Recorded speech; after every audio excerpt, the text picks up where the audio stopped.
सुन के लग रहा होगा गामा नाइफ मतलब चाकू, नहीं। गामा नाइफ का मतलब है गामा रेडिएशन को कैंसर सेल के ऊपर डालते हैं। तो एक आदमी के सिर के अंदर कैंसर हो गया, उसको ट्यूमर, तो उसको ट्यूमर हो गया, अब उस ट्यूमर को कट करके नहीं निकाल सकते, तो उसको बिठाओ भैया, बैठो और सामने से गामा रेज डालो, और वो गामा आएगी, क्रॉस करके उसके अंदर जाएगी, और जैसे ही उन सेल्स को वाइब्रेट कराएगी, जला देगी उन सेल्स को। क्या वो सिर्फ उसको जलाएगी? नहीं, बीच में जितनी भी सेल आ रही है उन सबको जलाएगी।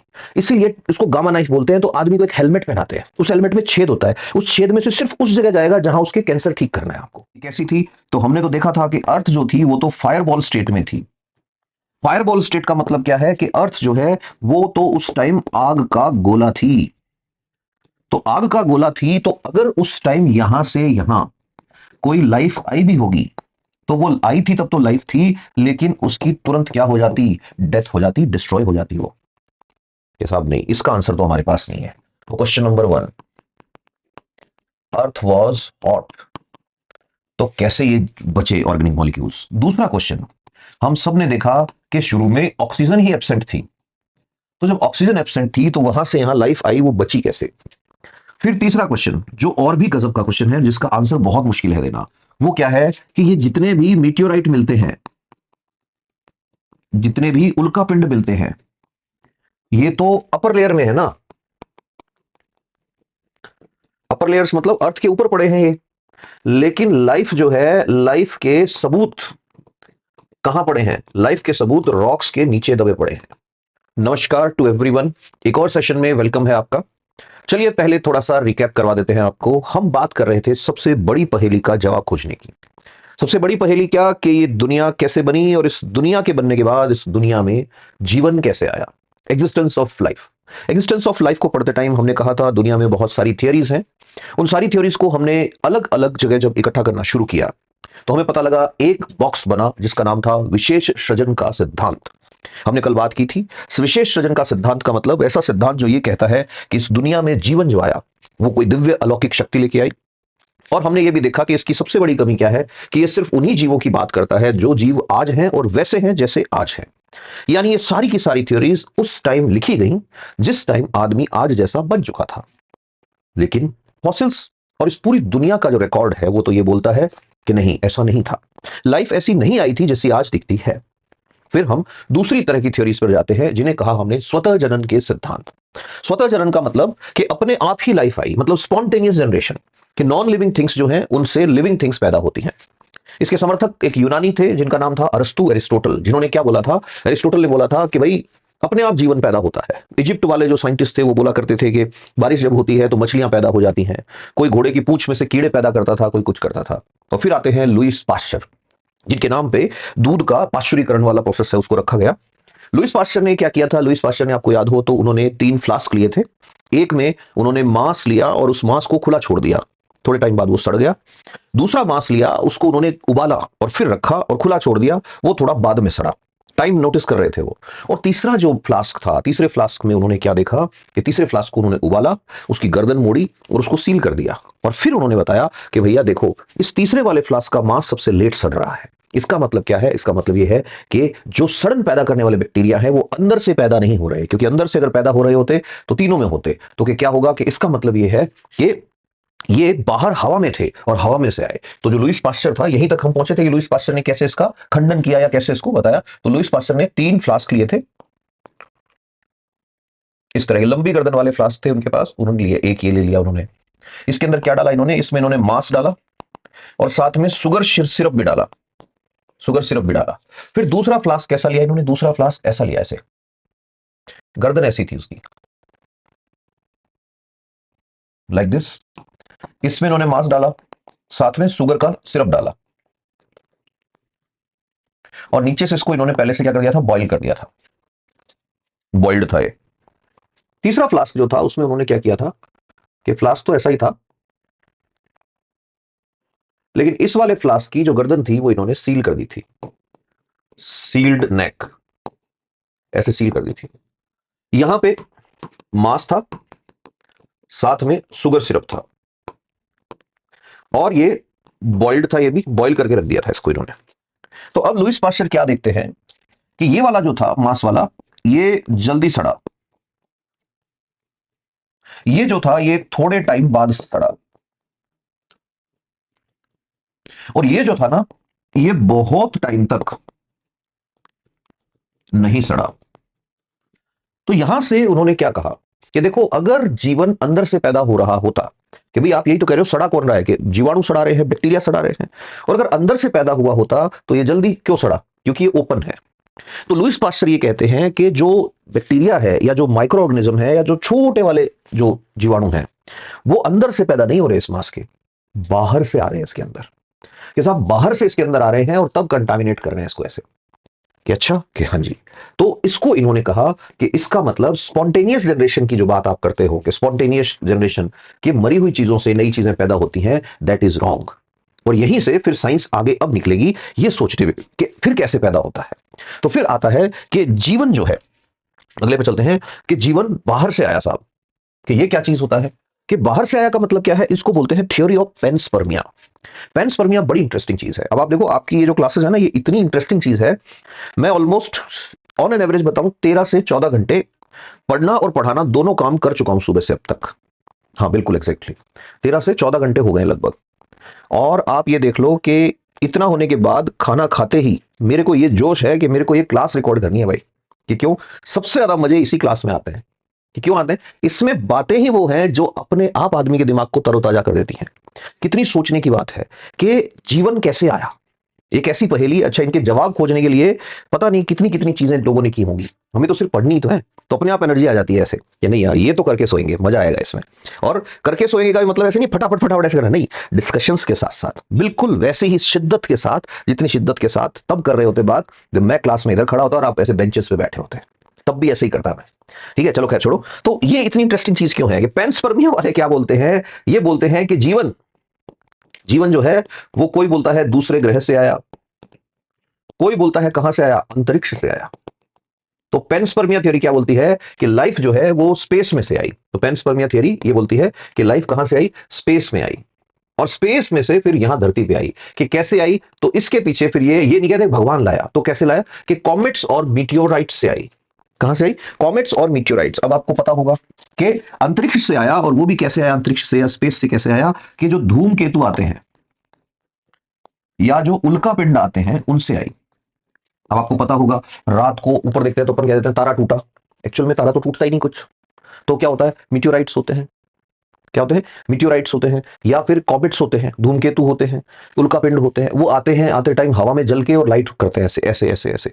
जहां पे आकाश साफ रहता है वहां पे ज्यादा अच्छे दिखेंगे आपको। तो कि वो जब आए तो उनके साथ में आए।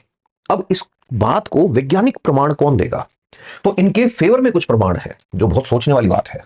कि फेवर में क्या चीज है इनके, साइंस कहता है कि इनके फेवर में एक चीज है, और वो क्या है कि कुछ धरती के, अब जैसे ये धरती है मान लो, ये अर्थ है हमारी। अब अर्थ के ऊपर ऊपर से आके जब ये गिरते हैं तो कभी कभी यहां तक पत्थर पहुंच जाता है, इनका ज्यादा तो जल जाता है, कुछ अवशेष बच जाता है। तो मान लो ये क्या है, उल्का पिंड है। ठीक है, मान लो ये कोई मीटियोराइट है। अब इस मीटियोराइट या उल्का पिंड को जब इन्वेस्टिगेट किया तो क्या पता लगा, ध्यान से सुनना, कि इसमें कहीं ना कहीं कार्बनिक पदार्थ हैं। कार्बनिक पदार्थ का मतलब इसमें मिले ऑर्गेनिक मॉलिक्यूल्स। और आपको यह पता होना चाहिए कि ऑर्गेनिक मॉलिक्यूल्स जो होते हैं इन्हीं से बनती है लाइफ।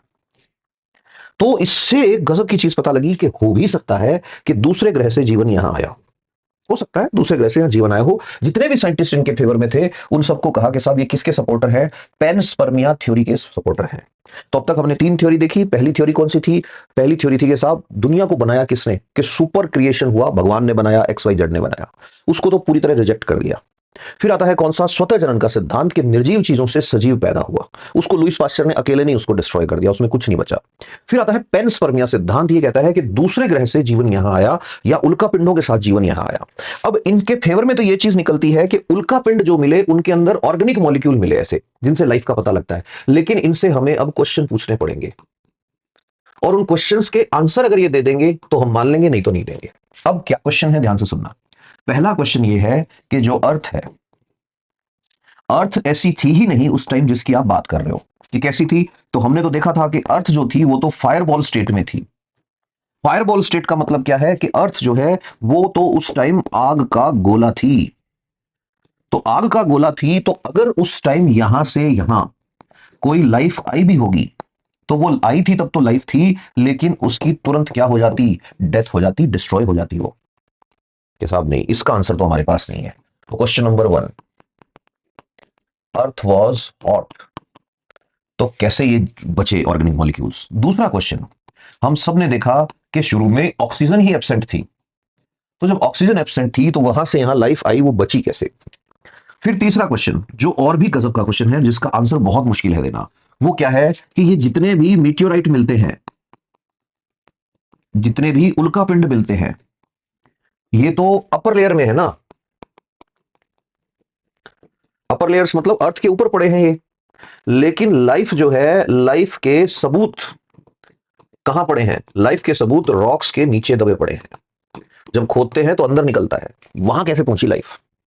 और फिर चौथा और बहुत ही बड़ा सवाल, जिसका जवाब ही नहीं है इनके पास, वो क्या है कि यहां स्पेस के अंदर देखो, स्पेस में आपने कभी भी देखा होगा तो स्पेस में जो लोग जाते हैं वो अलग तरह के कपड़े पहन के रहते हैं। उसका रीजन क्या है, तो उसका रीजन क्या है, स्पेस में बहुत जबरदस्त यूवी लाइट है, स्पेस में बहुत ही जबरदस्त गामा रेडिएशन है। ये दो रेडिएशन याद रखना, यूवी और गामा बहुत डेंजरस होती है। इसको मैं अभी बता भी दूंगा कि यूवी और गामा इतनी डेंजरस होती हैं। देखो जैसे इसको ऐसे समझो, यूवी रेज जो होती है, यूवी रेज ऐसे चलती हैं, ऐसे ऐसे ऐसे ऐसे। तो अगर यूवी रेज आपकी स्किन में घुस गई तो आपके कैंसर हो जाएगा। इतनी पावरफुल होती है यूवी। ये यूवी इतनी पावरफुल है कि ये जब ऐसे चलते चलते चलते चलते, अगर आपने इस बॉटल में पानी भर रखा है और इस पानी के ऊपर आपने यूवी रेज मारी, तो पानी के सारे बैक्टीरिया डेड हो जाएंगे। सारे के सारे बैक्टीरियल लाइफ डेथ हो जाएगी। यहां पे बैक्टीरियल लाइफ जो है उसकी डेथ हो जाएगी, मर जाएंगे सारे बैक्टीरिया। इसी कारण जो आरओ होता है ना, आरओ देखा होगा, आरओ में यूवी लैंप होता है। तो वो आरओ में यूवी लैंप इसीलिए होता है। आगे से जब कभी आप मिनरल वाटर की बोतल देखो, अब देखो ये छोटी छोटी बातें हैं, इन छोटी छोटी बातों को आप सीख लो, अपने बच्चों को बता दो, बहुत काम आएंगी। कुछ नहीं करना, मिनरल वाटर की बोतल उठाओ, उस बोतल पे देखना लिखा होगा यूवी ट्रीटेड, यूवी ट्रीटेड। अपने बच्चे को पास में बिठाओ और उसको बताओ कि बेटा देखो, मिनरल वाटर की बोतल पे लिखा है यूवी ट्रीटेड, कि क्यों लिखा है, तो उसको बताओ कि जो यूवी लाइट होती है उसकी फ्रीक्वेंसी, उसके वाइब्रेशन बहुत हाई होते हैं। जितने हाई वाइब्रेशन, जितनी हाई फ्रीक्वेंसी, उतनी ही हाई एनर्जी। तो एनर्जी इतनी हाई होने के कारण जब ये यूवी रेडिएशन ऐसे ऐसे ऐसे हिलते हुए कोई भी सेल में घुसेगी, कोई भी लाइफ में घुसेगी, तो उसके डीएनए को, डीएनए होता है ऐसे करके सेल में, उसके डीएनए को वाइब्रेट कराएगी। जब डीएनए को वाइब्रेट कराएगी तो डीएनए टूट जाएगा, डीएनए टूट जाएगा, उसी से फिर जुड़ने की कोशिश करेगा। तो जुड़ते टाइम बिल्कुल ऐसा नहीं जुड़ेगा, थोड़ा सा अलग हो जाएगा, और जैसे डीएनए थोड़ा सा भी अलग हो गया तो हम कह देते हैं उस आदमी के हो गया कैंसर।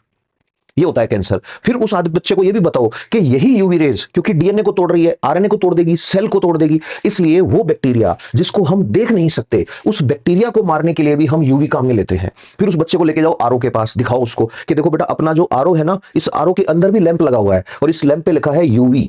क्यों? क्योंकि ये यूवी लाइट छोड़ता है। कि इससे क्या होता है कि बेटा, हम जो पानी पीते हैं उस पानी में छोटे छोटे बैक्टीरिया हैं, हम देख नहीं सकते।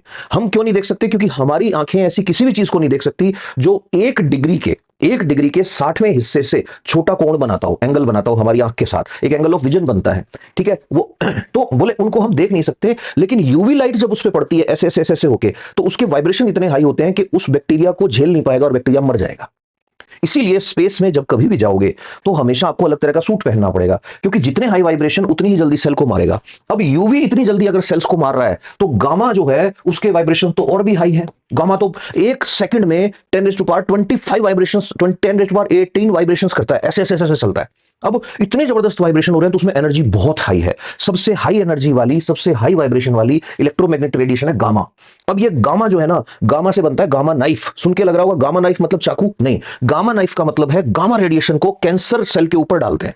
तो एक आदमी के सिर के अंदर कैंसर हो गया, उसको ट्यूमर हो गया। अब उस ट्यूमर को कट करके नहीं निकाल सकते, तो उसको बिठाओ भैया, बैठो और सामने से गामा रेज डालो, और वो गामा आएगी, क्रॉस करके उसके अंदर जाएगी, और जैसे उन सेल्स को वाइब्रेट कराएगी, जला देगी उन सेल्स को। क्या वो सिर्फ उसको जलाएगी? नहीं, बीच में जितनी भी सेल आ रही है उन सबको जलाएगी। इसीलिए इसको गामा नाइफ बोलते हैं। तो आदमी को एक हेलमेट पहनाते हैं, उस हेलमेट में छेद होता है, उस छेद में से सिर्फ उस जगह जाएगा जहां उसके कैंसर ठीक करना है आपको। तो साइंस जो है वो कॉम्प्लिकेटेड है नहीं, उसको हम बना देते हैं। तो अब हमें पता लग गया कि स्पेस में गामा भी है, ठीक है, जो मार देती है सेल्स को। स्पेस में यूवी भी है। तो भैया स्पेस में गामा और यूवी था, तो वहां से लाइफ आई, तो वो जिंदा कैसे आ गई? इस सवाल का जवाब तो के साहब हमारे पास नहीं है। नहीं है तो हम इसको एक्सेप्ट नहीं कर सकते। हाँ ठीक है, थोड़ी बहुत बातें आपके फेवर में थी, लेकिन हम ऐसे एक्सेप्ट नहीं कर सकते। चलो साहब, ये थ्योरी भी रिजेक्ट हो गई, अब क्या करें? ये इनसे जो क्वेश्चन पूछे गए वो ठीक है? क्यों? फिर एक बड़ा क्वेश्चन और याद रखना कि चलो मान लेते हैं, मान लो लाइफ कहां से आई? स्पेस से आई। मान लेते हैं कि स्पेस से आई लाइफ, क्योंकि कई लोग बोलेंगे उस टाइम यू भी नहीं था, गामा नहीं था, ठीक है मान लेते हैं स्पेस से आई। लेकिन फिर हमारा सवाल क्या होगा? सवाल होगा कि स्पेस में लाइफ कहां से आई, है ना? अब ये बताओ कि स्पेस में लाइफ कहां से आई। इसलिए मैं कहता हूँ कि इसमें इतने मजे आते हैं, रात के 12 बजे रिकॉर्डिंग चल रही है और मेरे को मजे आ रहे हैं पढ़ाने में। पढ़ने में तो पता नहीं कितने मजे आएंगे, कैसे आएंगे, बताना जरूर है ना कि हाँ कुछ समझ में आ रहा है ना इसमें से। कि अब सवाल ये पूछ रहे कि ये बताओ लाइफ स्पेस में कहां से आई, तो क्या साहब वो तो फिर तो क्या आपने इस बात का आंसर थोड़ी दिया कि लाइफ कैसे आई। आप तो एक जगह से दूसरी जगह ला रहे हो, दैट्स ऑल। और साइंस तो ये ढूंढने की कोशिश कर रही है कि लाइफ कहां से आई। ठीक है, तो अब आगे चलते हैं। और क्या बचा भैया? अब फिर हम कुछ और लेके आए। वो क्या लेके आए कि अब हम लाए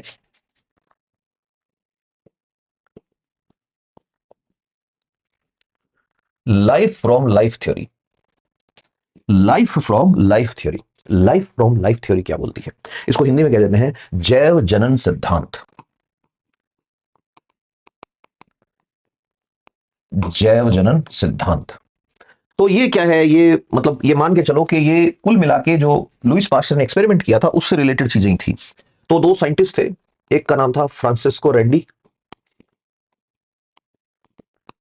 और दूसरे हमने बात अभी की थी लुईस पास्चर।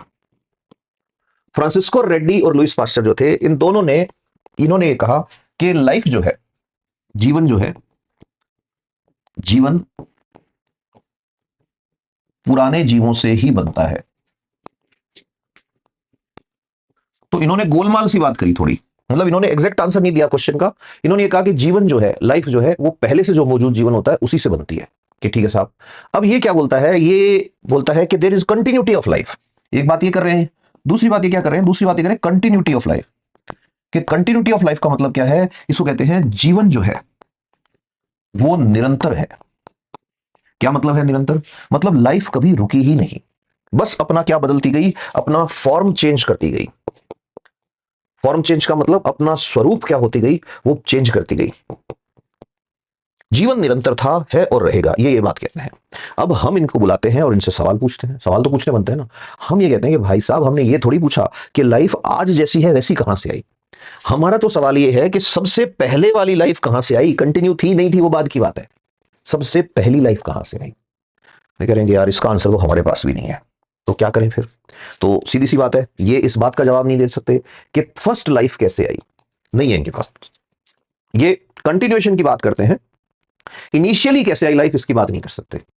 और एक बात, इनको दूसरी थ्योरीज का सहारा लेना पड़ेगा अगर इनसे ये क्वेश्चन पूछ लोगे कि लाइफ कैसे आई।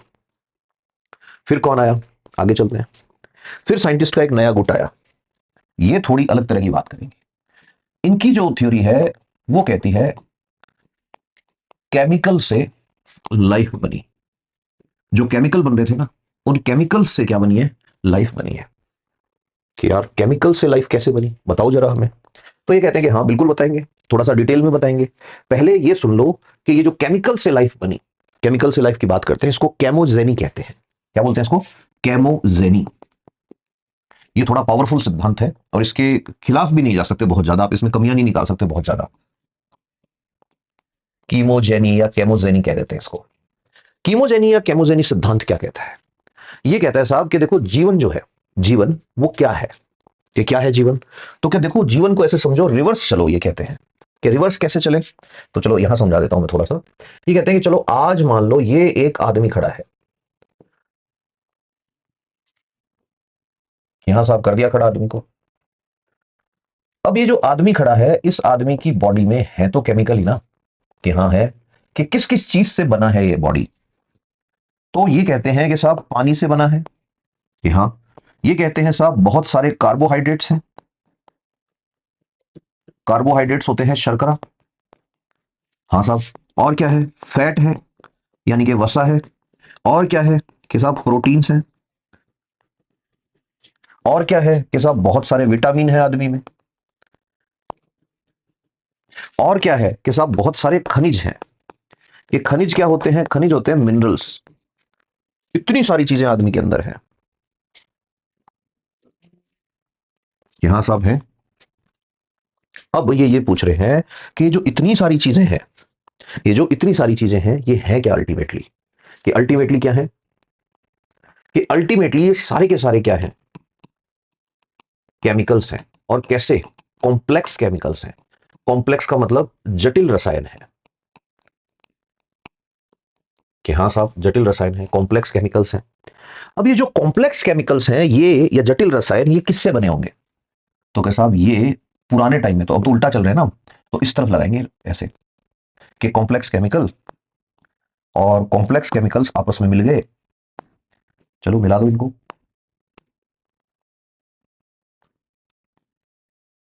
ये मिल गए तो ये बना, और ये मिल गए तो इनसे बना क्या? जीव बना। कॉम्प्लेक्स केमिकल किससे बने होंगे? कि साहब कॉम्प्लेक्स केमिकल हमेशा बनते हैं सिंपल केमिकल कंपाउंड से, यानी सरल रसायन। की बात तो सही है। तो ये थ्योरी क्या कहेगी? ये थ्योरी ये कहेगी कि साहब पहले सरल अणु आए, वो सरल अकार्बनिक अणु जो थे, इनऑर्गेनिक मॉलिक्यूल्स जो थे, उनसे कॉम्प्लेक्स ऑर्गेनिक मॉलिक्यूल बने, और कॉम्प्लेक्स ऑर्गेनिक मॉलिक्यूल्स थे, उनसे फिर शरीर बन गया। ठीक है साहब, बात तो लग रही है सुनी सुनी सी। अब इस बात को साबित करना पड़ेगा आपको। ठीक है, इन्होंने क्या कहा देख लो। इन्होंने कीमोजेनी की बात कर रहा है अलग से, ये रहा केमिकल एवोल्यूशन या कीमोजेनी।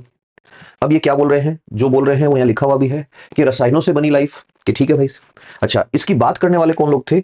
ओपेराइन और हाल्डेन। ये साइंटिस्ट हैं, ओपेराइन और हाल्डेन। ओपेराइन और हाल्डेन, इन्होंने ये कहा था कि ये थियरी आई। अब इस थियरी को बहुत ही तकड़ा सपोर्ट मिला 1953 में। 1953 में साइंटिस्ट थे, नाम था मिलर, स्टेनले मिलर पूरा नाम है, और इनके एक साथी थे यूरे। तो स्टेनले मिलर ने एक अलग ही काम किया। इन्होंने इनको बुला लिया दोनों को कि बताओ लाइफ कैसे आई।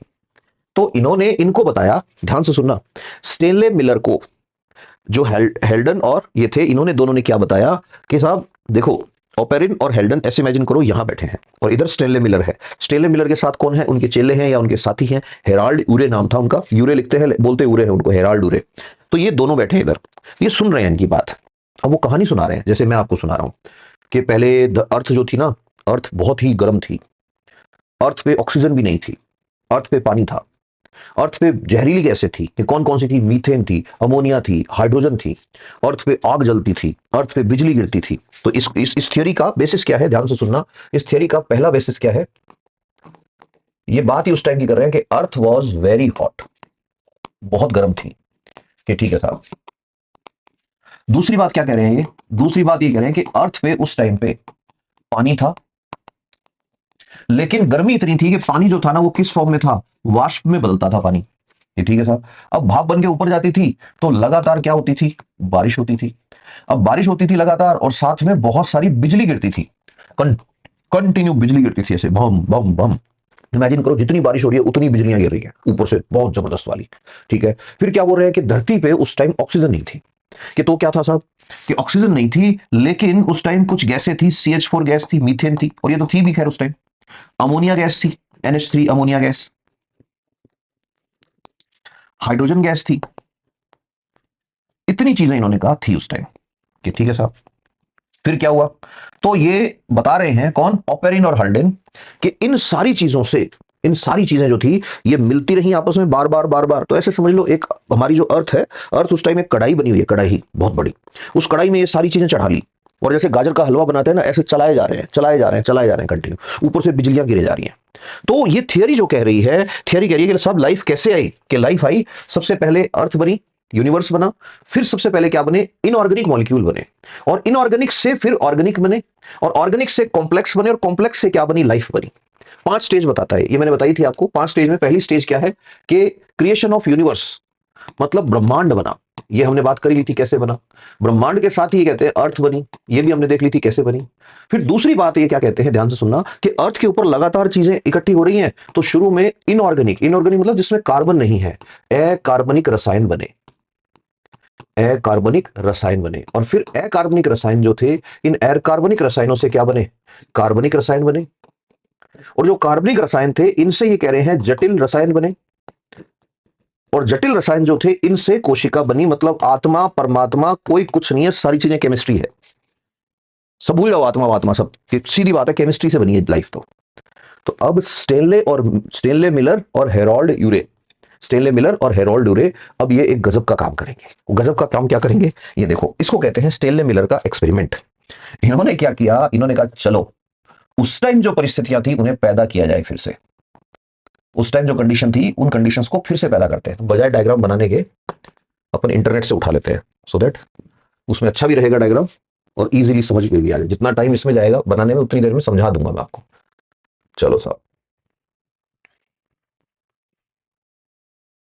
स्टेनले डालते ही स्टेनले मिलर एक्सपेरिमेंट आ गया। हमारे को तो अच्छी सी इमेज दे दो एक, ये वाली ठीक लग रही है थोड़ी देखने में। हम्म,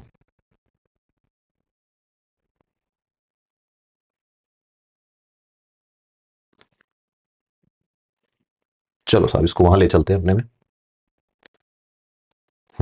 ये आ गई अपने पास इमेज। अब देखो ये जो इमेज है, इस इमेज को देखो, ये इन्होंने कब किया था पता है, 1953। 1953 में स्टेनले मिलर और हेरोल्ड यूरे, लिखते यूरे हैं बोलते हैं यूरे, हेरोल्ड यूरे, इन्होंने मिलकर ये एक्सपेरिमेंट किया। तो इन्होंने क्या किया, ओपेरिन जो थे रशिया के थे, ओपेरिन ने और उनके दोस्त ने सुनाई थी उस कहानी को, इन्होंने कहा चलो चेक करते हैं। कि चेक क्या करते हैं कि हम देखो वहां तो जा नहीं सकते टाइम में तो वापस, लेकिन हम एक काम कर सकते हैं कि क्या कर सकते हैं, हम इस चीज को रिक्रिएट करते हैं। तो इन्होंने लैब में वैसी कंडीशन पैदा करी जैसी उस जमाने में थी। तो उस जमाने में क्या था, जैसे हाइड्रोजन गैस थी, अमोनिया थी, मीथेन थी, पानी था। इन्होंने ये ले लिया। फिर किसी ने कहा कि साहब पानी तो उस टाइम उबला हुआ था क्योंकि धरती बहुत गर्म थी, कि ठीक है साहब। इन्होंने क्या किया, पानी को एक उसमें चढ़ा दिया फ्लास्क में और गर्म किया। तो ध्यान से सुनना, यहां से पानी गर्म हो रहा है, यहां ये आग जला रखी है ऐसे मान लो, ये फायर है, पानी गर्म हो रहा है, ध्यान से देखना, गर्म होके पानी ऊपर जा रहा है, वैसे ही जैसे उस टाइम बादल जब बन रहे थे, ऊपर जाके फिर बरस रहा है, ऊपर से यहां से पानी आ रहा है, इसमें मीथेन गैस है, अमोनिया गैस है, हाइड्रोजन, मतलब सारा ऐसा कंडीशन है कि लाइफ हो ही नहीं सकती यहाँ पे। और बोले, फिर किसी ने कहा बिजलियां भी तो गिर रही थी, तो बिजलियां गिर रही थी तो इन्होंने यहाँ पे प्लस और माइनस इलेक्ट्रोड लगा दिए, इलेक्ट्रोड लगा के उनको आपस में टच करवा रहे हैं, तो यहां पे हो रही है स्पार्किंग ऐसे। तो बोले देखो बिजली गिरती है तब भी तो करंट ही आता है ना, इन्होंने करंट बाहर से दे दिया इसमें। तो इन्होंने बिल्कुल ये जो गोल वाला दिख रहा है डमरू, ये फ्लास्क जो दिख रहा है, इस फ्लास्क में उन्होंने वो कंडीशंस पैदा कर दी जो उस थियरी के अकॉर्डिंग अर्थ पे उस जमाने में थी जब पहली बार लाइफ वाले मॉलिक्यूल्स बने। ठीक है साहब, ये काफी लंबे टाइम तक इनका ये एक्सपेरिमेंट चलता रहा, काफी लंबे टाइम तक इनका ये एक्सपेरिमेंट चलता रहा। अब ये जो एक्सपेरिमेंट इनका चलता रहा, इस एक्सपेरिमेंट का रिजल्ट क्या निकला, इस एक्सपेरिमेंट का रिजल्ट ये निकला कि कई दिन तक इन्होंने इसको चलाया, यहां मैं लिख देता हूं आफ्टर फ्यू डेज, और कई दिन तक इन्होंने इसको चलाया, और चलाने के बाद में इन्होंने इसका पानी चेक किया। तो भैया हैरान हो गए, हैरान हो गए और परेशान भी हो गए कि यार किसको सही माने किसको गलत माने। और अगर ऐसा हो रहा है तो हम जो इतने सालों से कहानियां पढ़ते आए हैं कि कोई शक्ति है जिसने हमें बनाया, ये बनाया, उस शक्तियों पे तो क्वेश्चन मार्क आ गया सब पे। तो हुआ क्या, सुनना ध्यान से, कि पानी में या पानी के सैंपल में कार्बनिक जटिल अणु, और उनमें भी हैरानी कर देने वाले कौन, अमीनो अम्ल बन गए थे। अब कईयों को लग रहा होगा ये अमीनो अम्ल क्या है, तो ध्यान से सुनना, अमीनो अम्ल वो होते हैं, अमीनो अम्ल वो होते हैं जिनसे प्रोटीन बनता है। मतलब गजब की बात देखो, इसमें ऐसा कुछ था ही नहीं जिसमें प्रोटीन हो, इसमें तो सिर्फ इन्होंने क्या लिया, पानी लिया, इन्होंने क्या लिया, हाइड्रोजन लिया, इन्होंने क्या लिया, मेथेन गैस लिया, इन्होंने अमोनिया जैसी जहरीली गैस ली, और इन सबको मिला के इन्होंने कई दिन तक गर्म किया, और साइडों में इन्होंने स्पार्किंग लगाई, बार बार स्पार्किंग हो रही है, हो रही है, हो रही है। तो वो जो केमिकल्स हैं वो आपस में मिल गए, और आपस में मिलके उन्होंने क्या बना दिया, अमीनो अम्ल बना दिया। और अमीनो अम्ल अगर मिल जाए तो प्रोटीन बन जाता है। सर यार ये तो गड़बड़ हो गई, सिर्फ प्रोटीन थोड़ी होता है शरीर में, और भी होता है। तो चलो दूसरे नंबर पे चलते हैं। दूसरे नंबर पर हैरानी करने वाली बात कि क्या, कि पानी के सैंपल में न्यूक्लियोटाइड मिला। अब ये न्यूक्लियोटाइड क्या होता है, तो न्यूक्लियोटाइड से बनता है डीएनए, डीएनए इसी से बनता है। अब जैसे ये मिला तो लोगों ने ऐसे सिर पकड़ लिया कि यार इसका मतलब जिसको हम आज तक पढ़ते आए कि जीवन यूं बना, जीवन वो बना, जीवन ऐसे बना, जीवन वैसे बना, आपने तो सारी चीजों पे क्वेश्चन मार्क डाल दिया कि यस। तो लास्ट में आके सबसे पावरफुल जो थियोरी निकल के आई वो निकल के आई केमोजेनी थियोरी, कि life is made up of chemicals. जीवन जो है वो केमिकल से मिलकर बना है। और फिर लोगों ने मानना भी शुरू किया कि हाँ, कितनी चीजों में बना है, कि 5 स्टेप में बना है। कि कैसे, कि सबसे पहले बनी धरती, उससे पहले मानो यूनिवर्स, ब्रह्मांड, ब्रह्मांड बना। ब्रह्मांड जो था उसमें अर्थ बनी लगभग 4.6 अरब साल पहले, मैंने बताया था 4.6 बिलियन ईयर अगो। फिर उसमें क्या बने, कि पहले अकार्बनिक अणु बने। अकार्बनिक अणु जैसे हाइड्रोजन गैस बन गई, ठीक है, अमोनिया बन गया, पानी बन गया, ये सारे क्या है, अकार्बनिक है। मीथेन शुरू शुरू के अंदर कार्बन जब आया तो हाइड्रोजन से मिलकर मीथेन बन गया। फिर उसके बाद ये जो अकार्बनिक अणु थे, इनसे एक बहुत ही बड़ा समंदर जो था उस जमाने में, उस समंदर के अंदर एक सूप बना।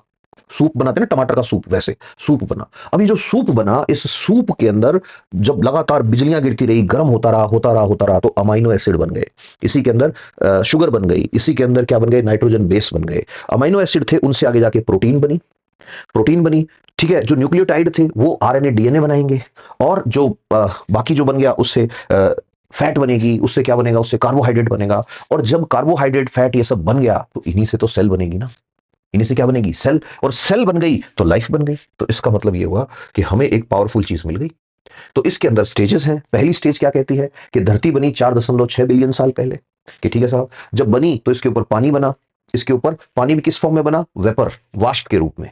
फिर इस पे मीथेन बना, फिर इस पे अमोनिया बनी, फिर इस पे हाइड्रोजन बना, कि ठीक है, इनमें से एक भी चीज ऐसी नहीं है जिससे लाइफ बनती हो, कि हाँ ठीक है। तो अब आई स्टेज नंबर 2। स्टेज नंबर 2 क्या आई, कि वहां पे टेम्परेचर आया। कि कैसे आया, ज्वालामुखी फटे। बिल्कुल सही बात है, ज्वालामुखी तो बहुत सारे फटे हुए हैं। अब आप में से बहुत सारे लोगों को सुन के ये अचंभा होगा कि जो पुष्कर है, बहुत फेमस लेक है पुष्कर, पुष्कर लेक जो है, कभी सोचा है पहाड़ के सिर के ऊपर एक झील कैसे। तो वहां जाओगे तो तुमको पौराणिक कहानियां तो ये कहेंगे कि इसने खोदी थी, उसने खोदी थी, ब्रह्मा जी का मंदिर है, वो सब ठीक है। लेकिन फिर एक चीज और देखो, कि वो जो लेक है उसके चारों तरफ बेस्ट क्वालिटी का मार्बल निकलता है। उसके चारों तरफ नागौर है, मकराना है, किशनगढ़ है, ये सारी चीजें उस लेक के चारों तरफ ही क्यों है। उसके एक तरफ नाथ द्वारा आ जाएगा, राजसमंद आ जाएगा, क्यों, मैप के ऊपर देखो। तो उसका रीजन है, जो पुष्कर है, पुष्कर पहाड़ी जो है, वो पुराने टाइम में वॉल्केनो था, ज्वालामुखी था। तो वो बम करके फटा। जब फटा तो पहाड़ जो है, पहाड़ की टोपी में ऐसे गैप बन गया, ऐसे, लाइक दिस, ऐसे। अब ये जो गैप बन गया, यहां से लावा गिरेगा ऐसे। अब जब लावा गिरेगा तो लावा ऐसे जमेगा ना चारों तरफ जाके। अब वो जो चारों तरफ लावा जम गया, वही तो आगे जाके ग्रेनाइट बनाएगा। तो बेस्ट पत्थर यही निकलेगा, और कहां निकलेगा। और सालों तक इसमें से लावा निकलता रहा, वो जमता रहा, निकलता रहा, जमता रहा। बाद में जिस दिन ये फटना बंद हो गया, उस टाइम बारिश हुई। बारिश क्यों होगी, क्योंकि लावा के साथ बहुत सारा वाटर वेपर निकलता है, वो ऊपर जाएगा, ठंडा होगा, बरसेगा। अब जब बरसेगा तो यही तो भरेगा ना पानी आके। वो पानी भर गया, वो क्या बन गई, आपकी पुष्कर लेक बन गई। ऐसी लेक को क्रेटर लेक बोल देते हैं। महाराष्ट्र में भी एक ऐसी लेक है, नाम याद करो, याद आ रहा है तो उसका। तो साइंस थोड़ा अलग तरह से सोचने के लिए मजबूर करता है, कि ऐसे सोचो यार चीजों को। हमें किसी की धार्मिक मान्यताओं को ठेस नहीं पहुंचानी, लेकिन हमें सोचना तो पड़ेगा ना, कि यार ऐसा कैसे हो रहा है।